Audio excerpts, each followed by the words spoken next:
Good morning. I have the great honor of introducing Dr. Foster this morning. For those of you that don't know, I'm the current president of the Open Ring class, so I think that's why I got the distinction. However, those of you that know the Foster Open Ring class, that trying to preside over the Foster Open Ring class is a bit like herding cats. So, but briefly, so as to not hold up Dan, I want to summarize a few things. Some of you may not know him that well and may not know him outside of this setting. Currently, he is the chair of the Department of Internal Medicine at UT Southwestern Medical Center. He's the Donald Selden Distinguished Chair holder in Internal Medicine.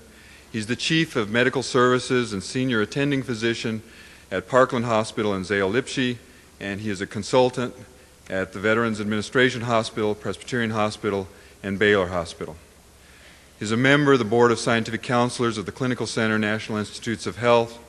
He's the chair of the Scientific Advisory Board for Beta Gene Incorporated, president of the Associations of Professors of Medicine. I think that was for 97, 98, which was a real inconvenience for those of us in the Foster Open Ring class because he would be gone from time to time and we'd have to come up with a substitute. So we're glad that that's going to be over. Member of the Scientific Advisory Council for the Abbott Laboratories, American Academy of Arts and Sciences Fellow, American Association for the Advancement of Science Fellow.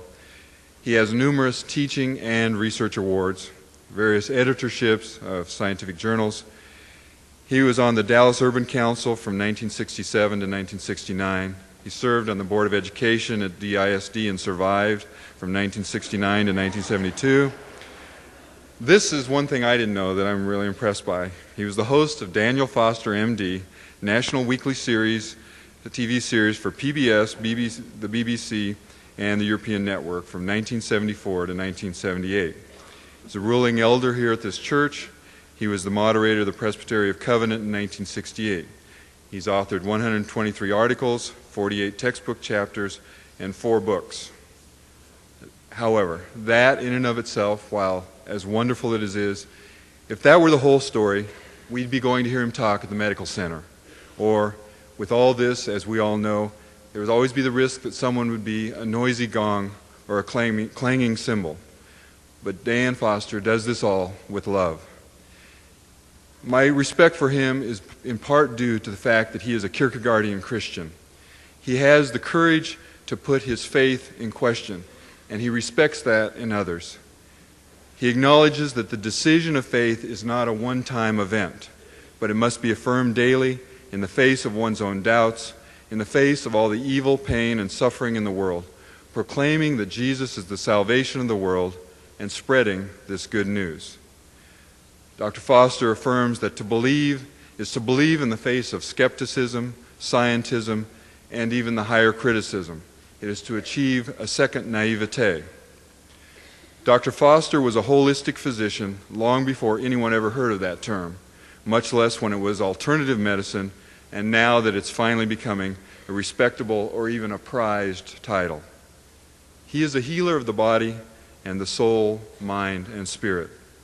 He understands how Jesus could say that you are healed means the same as your sins are forgiven, and one can say one or the other. Dr. Foster is a metaphysician in the truest sense of the word. Dr. Foster.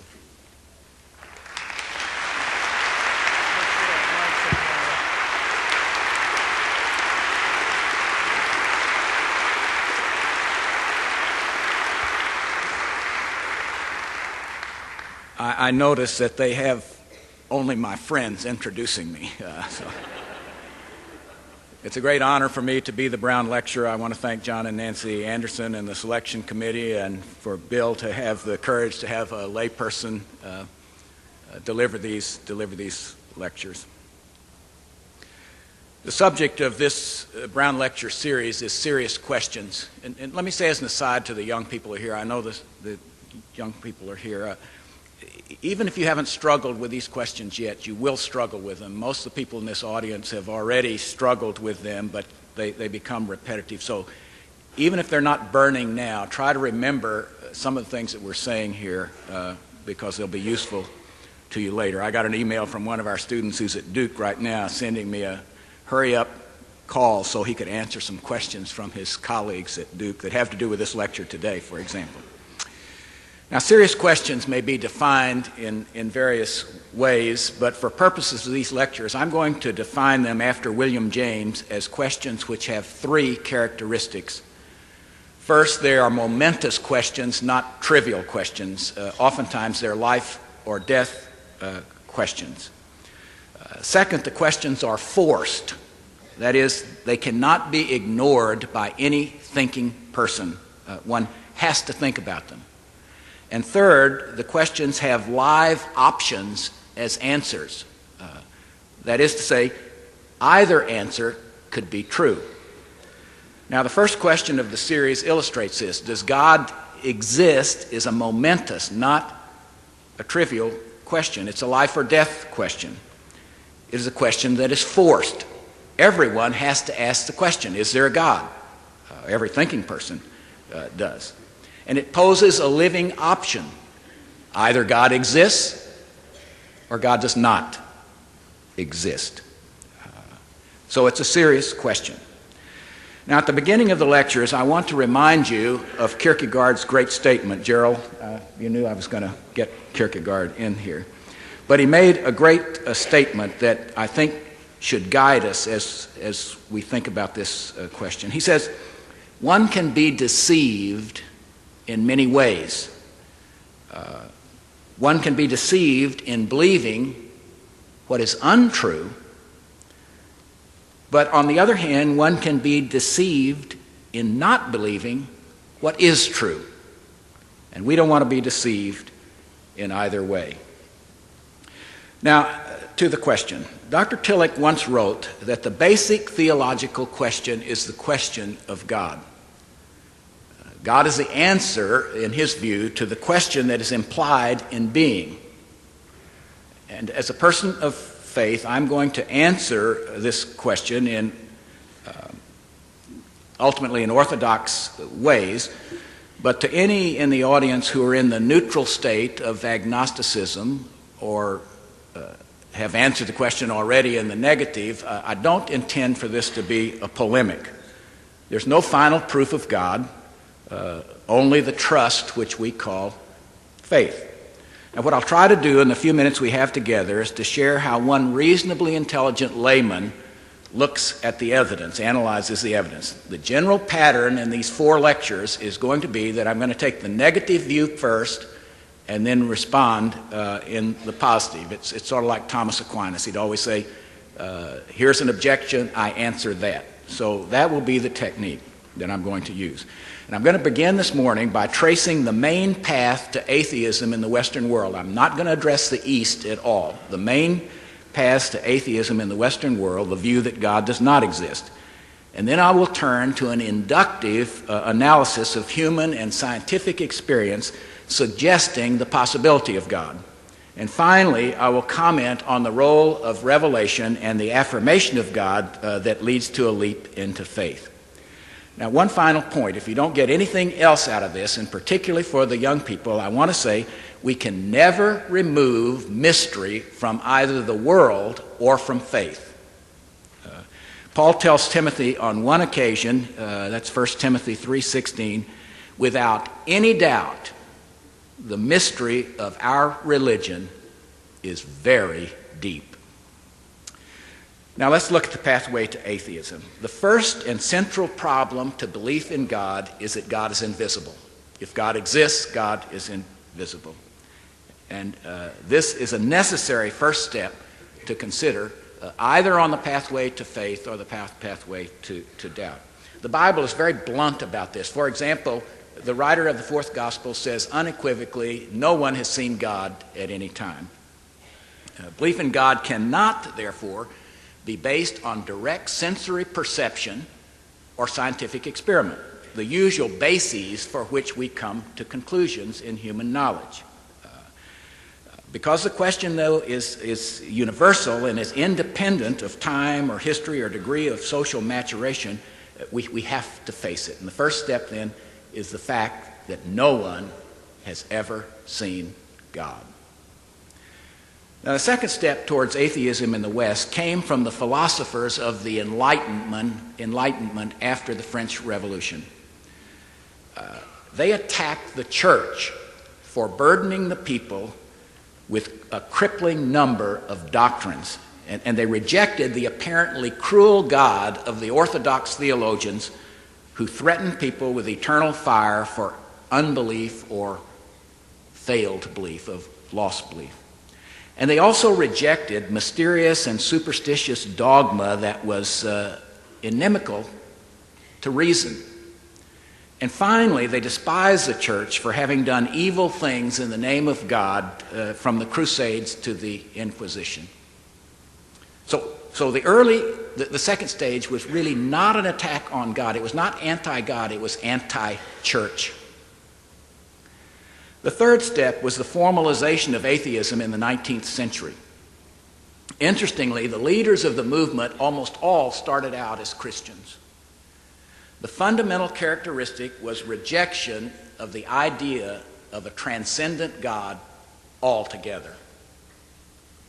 The driving force appears to have been an unreasonable and unlimited confidence in human rationality and intellect. There was a sort of an exhilarating confidence that humans could solve all problems, and therefore God was not necessary. One is reminded when you read these figures that hubris, unlimited pride, was considered to be a major cause of the fall of Adam and Eve in the garden story. Now I want to discuss three dominant atheisms. Please understand that in a few minutes I'm only going to just give a telescopic view, but I think it will be helpful to you. And I'll start with anthropologic atheism. I use anthropology in the usual sense of the science that deals with the origins, physical and social development, social customs, and beliefs of humankind. Ludwig Andreas Feuerbach was the father of anthropological atheism. His famous book, The Essence of Christianity, which was published in 1841, absolutely changed the intellectual world of the time. And what he said was this: God is simply a projection of human thought. Humans create God in themselves, project him outward as transcendent, but the projected God is not real. The human species is the supreme being and the measure of all things. The divine is simply the projection of what is highest in human nature, projected outwardly as an absolute. For example, love or wisdom or justice. Feuerbach's famous statement is, Homo homini Deus est. Man is God for man. It's a sort of a anthropotheism. Now, the end result of anthropologic atheism is that faith is replaced by unbelief, the Bible by reason, religion by politics, heaven by earth, prayer by work, hell by existential suffering, the Christian by the free and independent human. And one cannot overestimate the influence of this view, the influence of Feuerbach. Other atheisms that we're not going to talk about flowed right out of this. There is socio-political atheism, of the atheism of Karl Marx. There is psychoanalytic atheism, the atheism of Freud. There is educational atheism, the atheism of Dewey. It was a common statement that all three of these giants had passed through the fiery brook. For the young people, Feuerbach just means the fiery brook. And moreover, it was stated that all intellectuals must do so. Now, despite its power at the time, the Feuerbachian argument was based on a logical fallacy. The famous ontologic argument for God put forth by Anselm of Canterbury says fundamentally that God is a necessary thought for humans. Since all humans think of God, the thought must have objective reality. That was Anselm's view. Feuerbach said the opposite. Because God is a thought, it cannot have objective reality. Now, early on, the critic von Hartmann explained that nothing exists merely because we wish it. Let's say that we wished for a God. But it is not so that something is not true because we wish it. Now, much later, the sociologist Peter Berger illustrates that in the following way. He says that the purest activity of the human mind is mathematics. That's the purest activity. Einstein, in his mind, thinks of and projects outward the theories of general and special relativity. And when the universe is tested, it conforms to Einstein's thought. That is, thought about the universe turned out to be reality. And the counterpart would be that the thought of God might turn out to be reality. Now, the second major atheism is the nihilistic atheism of Friedrich Wilhelm Nietzsche, who lived from 1844 to 1900. He wanted a re-evaluation of all values. His greatest theme was the belief that the Christian God had become unbelievable and was thus dead. He starts in Feuerbach and then he moves beyond this. The madman in the gay science says, we have killed him, speaking of God. We have killed him, you and I. All of us are his murderers. He was killed because human rationality had replaced him. But Nietzsche did not stop there. He did not want morals or ethics to become a quasi-God. And in a counter-religion, he urged saying yes to everything that had been forbidden, despised, or damned. His philosophy is illustrated by Dostoevsky and the brothers Karamazov, where Ivan says, if God does not exist, everything is permissible. Nietzsche ultimately lost faith not only in religion and God, but in civilization and culture and progress. He was nihilistic, believing in nothing. He subsequently constructed the Superman in the Zarathustra musings, which became a model for the Nazi man. Zarathustra said, behold, I teach you Superman. His earth without heaven, his here without hereafter, his world without afterworld, his body without spirit or soul. After God's death, he is to take God's place. Now, nihilistic atheism was a dark and non-moral atheism. It made Feuerbach look bright and cheerful by comparison. I want to note at this point, though, an interesting fact, and that is that the two most famous formative atheists, Feuerbach and Nietzsche, remained fascinated by God to the end of their lives. This speaks to the remarkable vitality of that God who was said to have died. Nietzsche actually knew what he had lost. He said that the death of God made humans weightless and the world colder. Listen to his longing for the return of God and the words of Zarathustra. In this poem, he said that it was only with much trembling and quivering and self-contrition that he put these words in Zarathustra's mouth. But listen to it. No, come back with all your torments. Oh, come back to the last of all solitaries.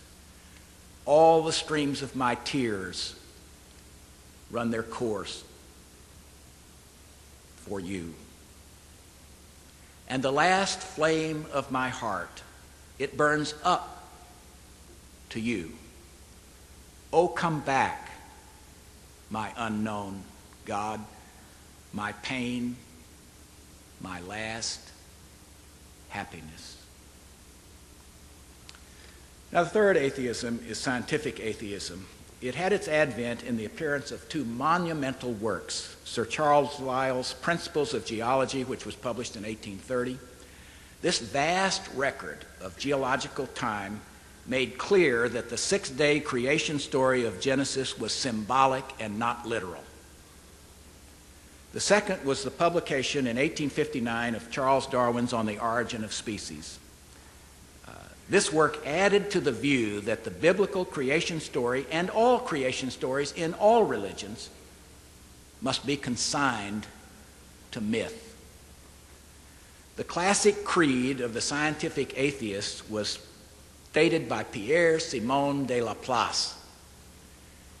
It was reported that when Napoleon asked him of the role of God in creation, he answered, "Sire, I had no need of this hypothesis." Now, as we all know, science progressed with logarithmic speed from the time of Lyell and Darwin. From cosmos to subatomic particles to the molecular genetic revolution, science has gone higher and deeper. And the scientific progress has been exhilarating. As one who works in it, it is truly exhilarating. But as a byproduct, the scientific atheists came to believe that no creator was needed and that the universe was self-sustaining.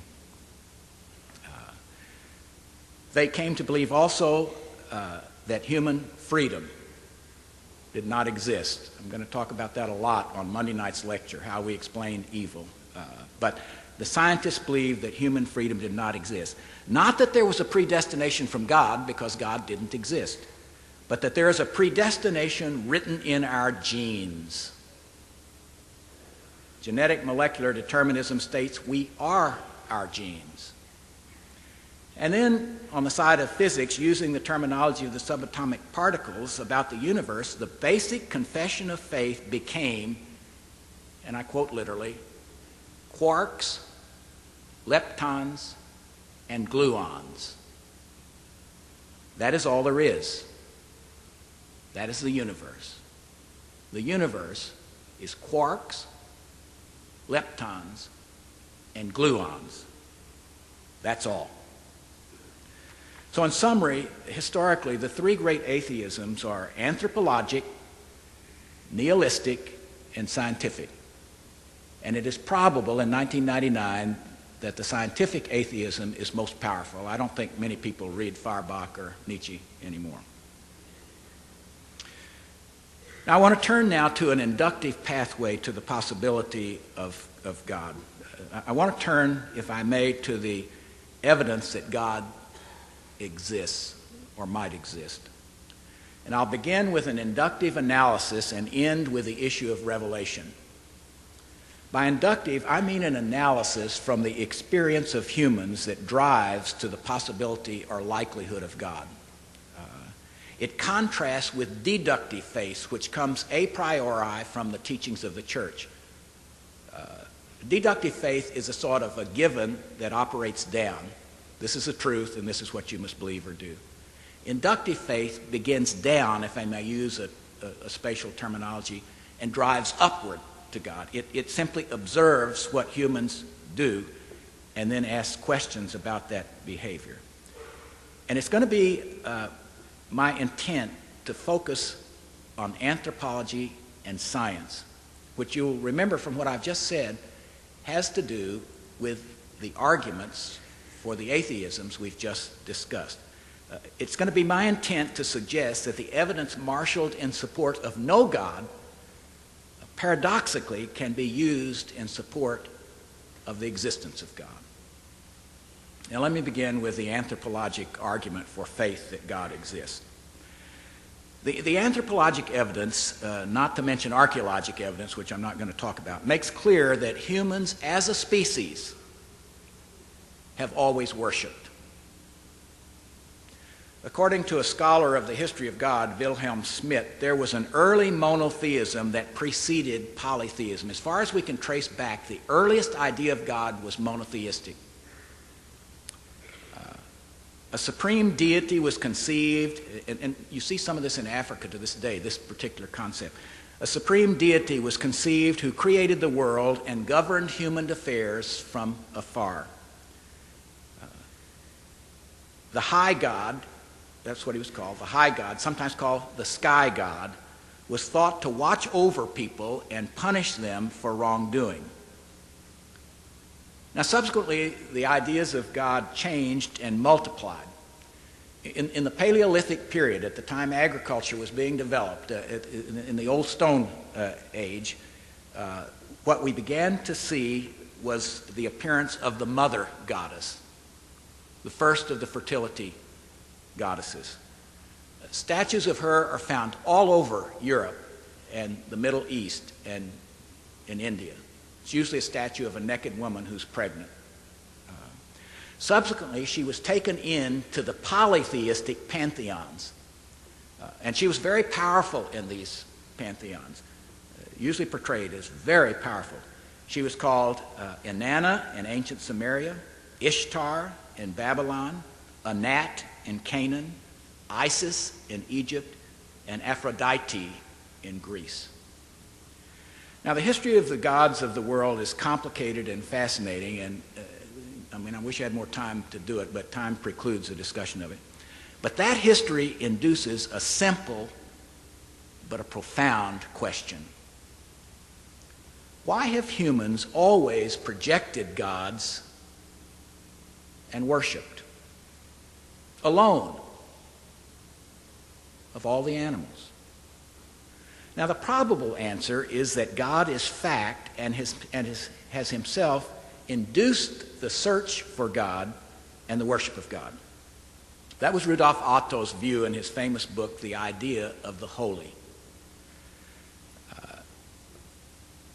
He thought that humans always had an a priori sense of what he called the numinous, the sense of a transcendent other to whom one responded in awe and fear. Really true dread. The sense of the holy in primordial humans came before any desire to understand creation or any desire to develop a moral ethical system. The sense of the numinous, of the holy, preceded the applications of the concept of the holy. The awareness of the numinous, the divine, whom William James describes as the primal reality to which individuals feel impelled to respond to solemnly and gravely, has continued throughout human existence, moving from fertility myths to the moralizing, transcendent God of the Jerusalem cluster.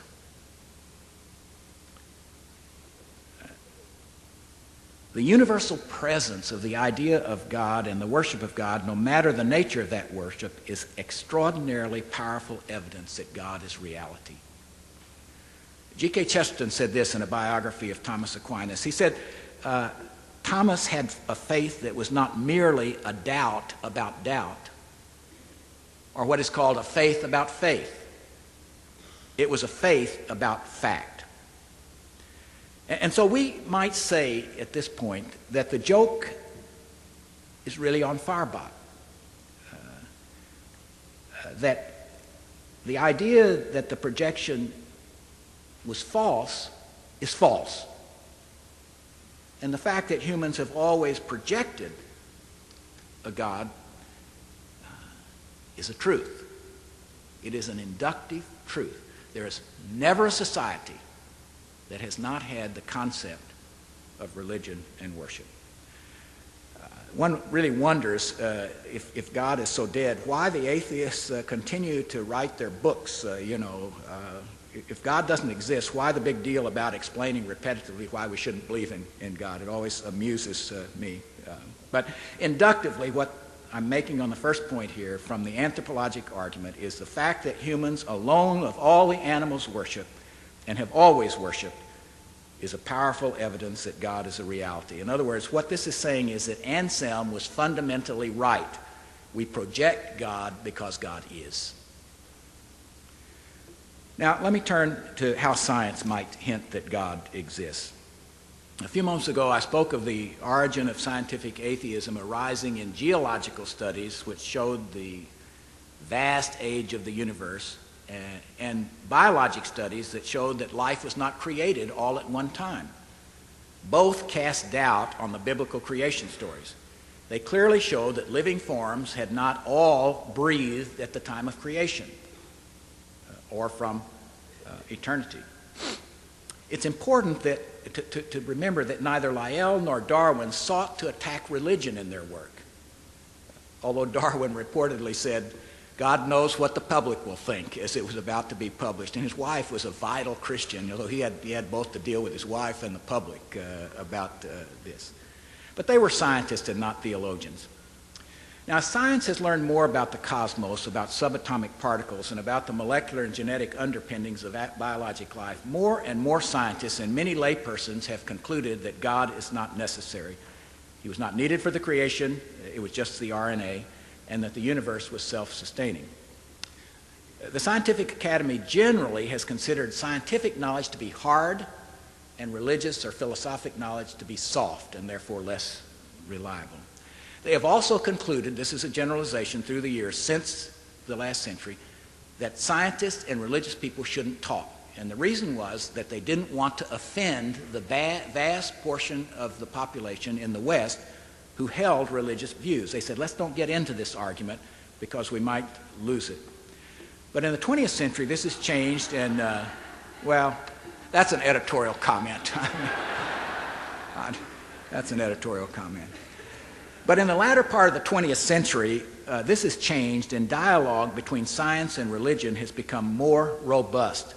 And some have even attempted a marriage of the discipline, which is a highly risky proposition in my view, because the questions asked and the tools for answer are very different. What can be said from the standpoint of objective analysis is that the more science discovers, the more complicated life is found to be, and more mysterious, and the more mysterious. Now let me give you a powerful current illustration. The journal Science announced its annual scientific breakthrough of the year on December 18th, 1998. In every year, Science has the molecule of the year and the scientific breakthrough of the year. And this one had to do with a mystery in the universe. Let me explain it. We've long known that the universe is expanding continually and that the force against expansion is gravity. So only a few years ago, there were discussions of whether the universe would end by a gravity-induced collapse or by a terminal expansion. The breakthrough observation that has complicated things came with the use of supernovae as the calculating clocks for the expansion of the universe.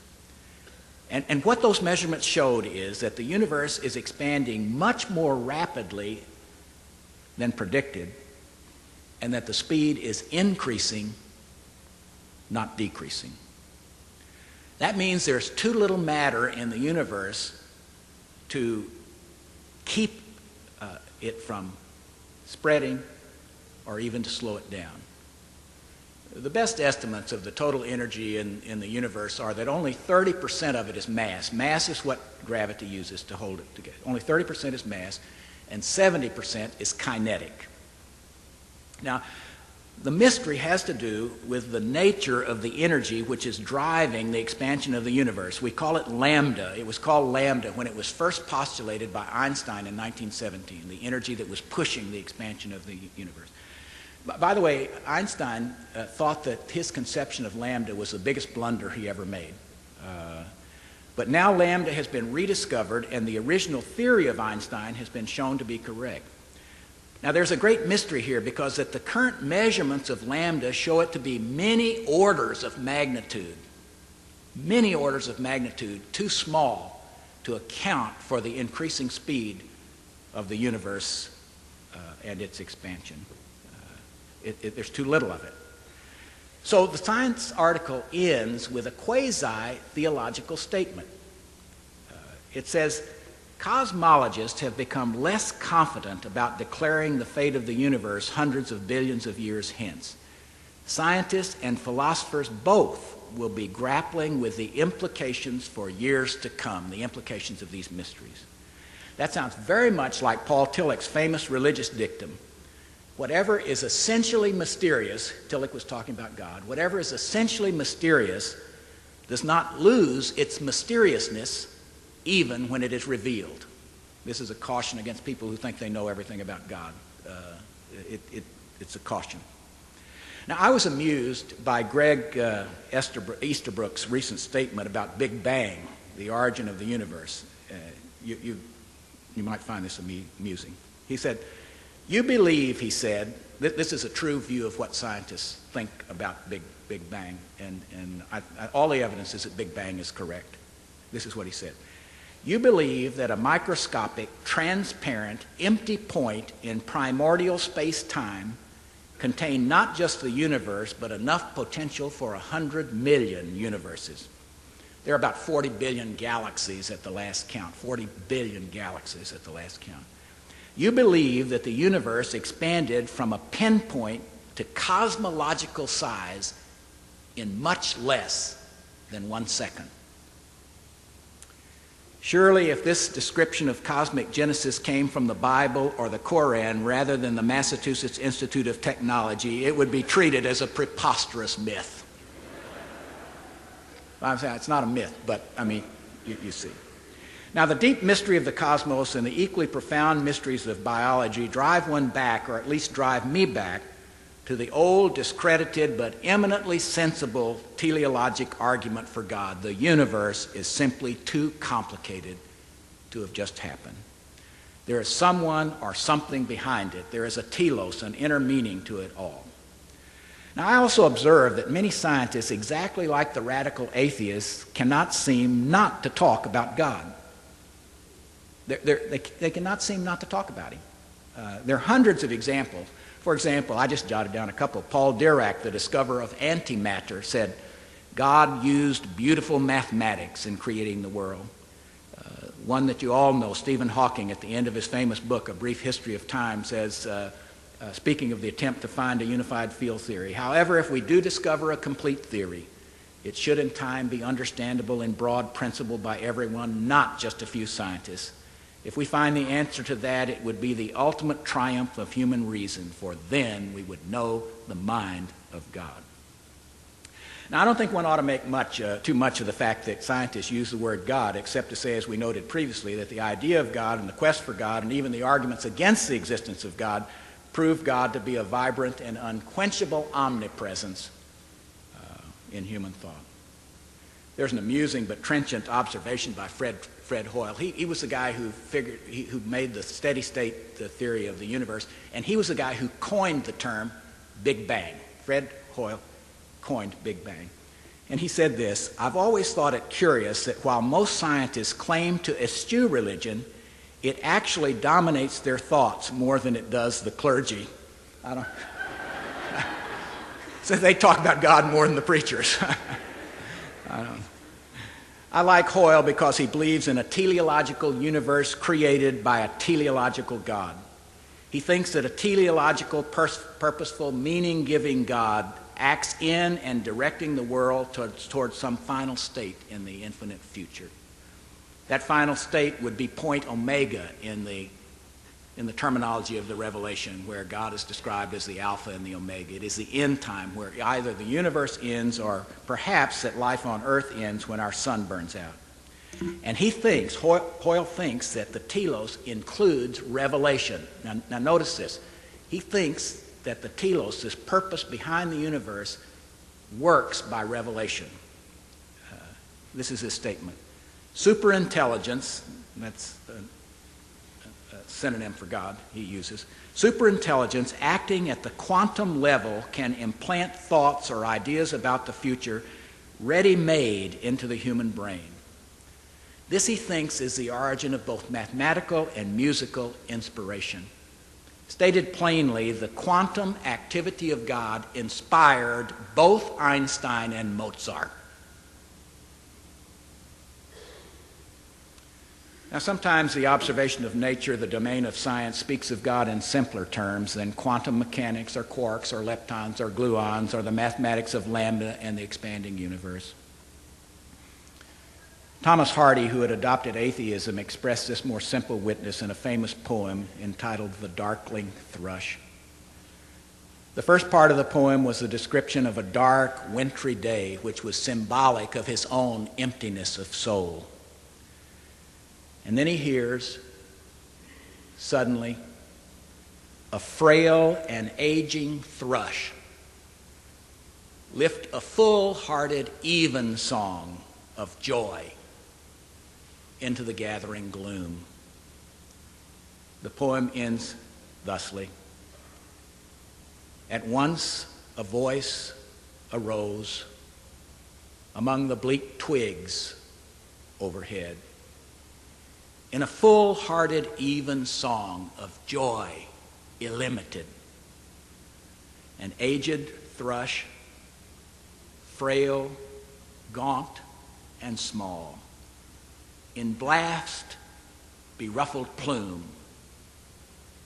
had chosen this, to fling his soul upon the growing gloom.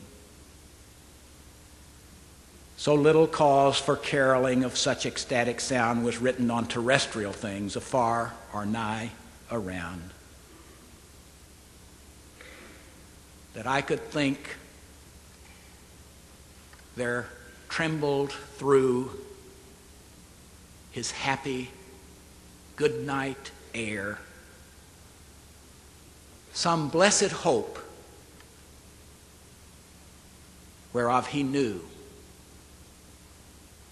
and I was unaware. That is the witness that we need to see and hear.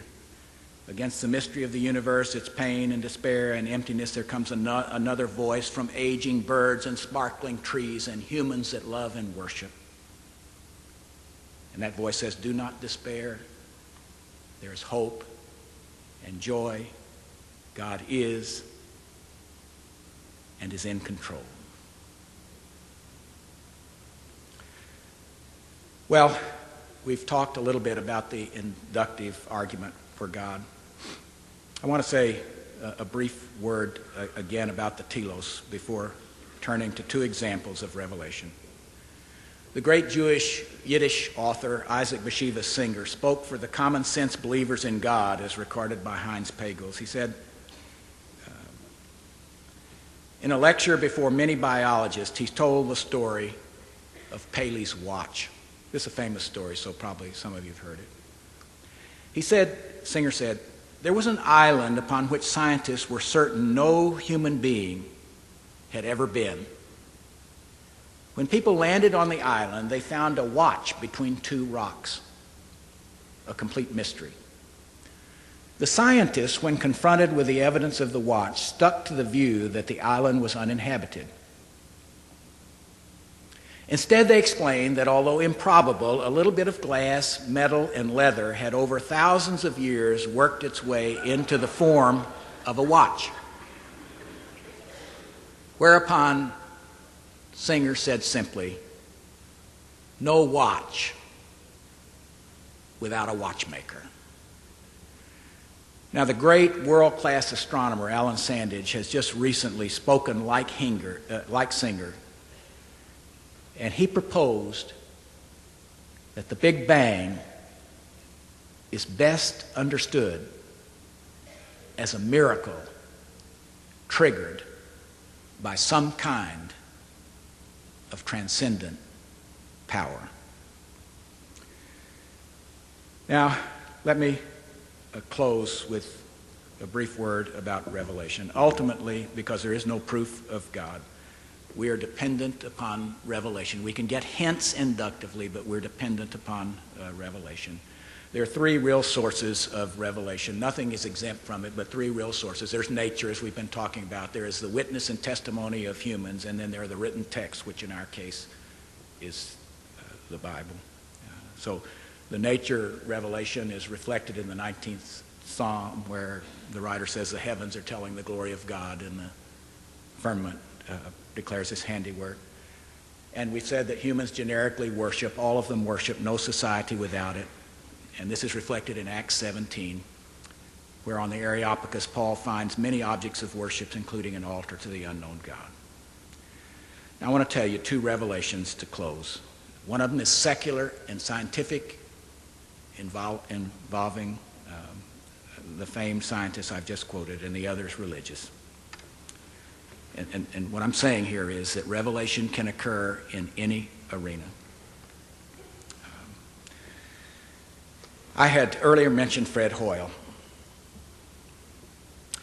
He was hiking on a vacation in the Scottish Highlands, and he was thinking about a major problem in physics. Listen to his description. As the miles skipped by, I turned the quantum mechanical problem over in my mind in the hazy way I normally have in thinking mathematics in my head. Normally, I have to write things down on paper and then fiddle with the equations and integrals as best I can. But somewhere on Bowes Moor, my awareness of the mathematics clarified. Not a little, not even a lot, but as if a huge, brilliant light had suddenly been switched on. How long did it take for me to be totally convinced that the problem was solved? Less than 5 seconds. It is indicative of the measure of certainty I felt in the ensuing days. I didn't trouble to commit anything to paper. When 10 days or so later I returned to Cambridge, I found it possible to write out the whole thing without difficulty. Imagine that. God revealing a quantum equation. Now a religious revelation, that of Leo Tolstoy. Notice how he reflects what I've been talking about in the atheisms. Though I was well convinced of the impossibility of proving the existence of God, Kant had shown me, and I had thoroughly grasped his reasoning, that this did not admit of proof. I still sought to find a God and did not find. Very good then. There is no God. There is none with a reality apart from my own imagining. See the Feuerbachian arch? There's no God, I just imagined it. Very good then, there is no God. There is none with a reality apart from my own imagining. None as real as my own life. There is none such. And then I asked myself, but my idea of the God whom I seek, whence comes it? A voice seemed to say within me, this is He. He capitalized it. This is He. He without whom there is no life. To know God and to live are one. God is life. And stronger than ever rose up life within and around me, and the light that shone that day never left me again. Thus I was saved from self-murder. It saved him from suicide, the revelation. So the answer comes to all of us. Listen, listen,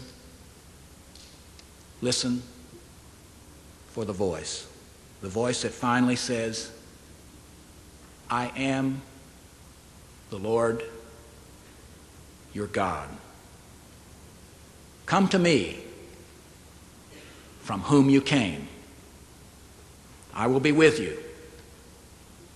I will love you. And I will keep you in life and in death. Now, I end this first lecture with the words of Hans Kung at the conclusion of his very great book entitled, Does God Exist? The question that is before us today. And this is his final paragraph. Does God exist? Despite all upheavals and doubts, even for man today, the only appropriate answer must be that with which believers of all generations from ancient times, really from Old Stone Age, have again and again professed. Not literally from Old Stone Age, but symbolically. It begins with faith. Te Deum Laudamus. You, God, we praise. And it ends in trust. In te domine speravi, non confundar in eternum. In you, Lord, I have hoped. I shall never be put to shame. First question. Does God exist? First answer. Yes. Tonight we'll turn to the second question. What do we make of the Christ? Thank you very much for your attention.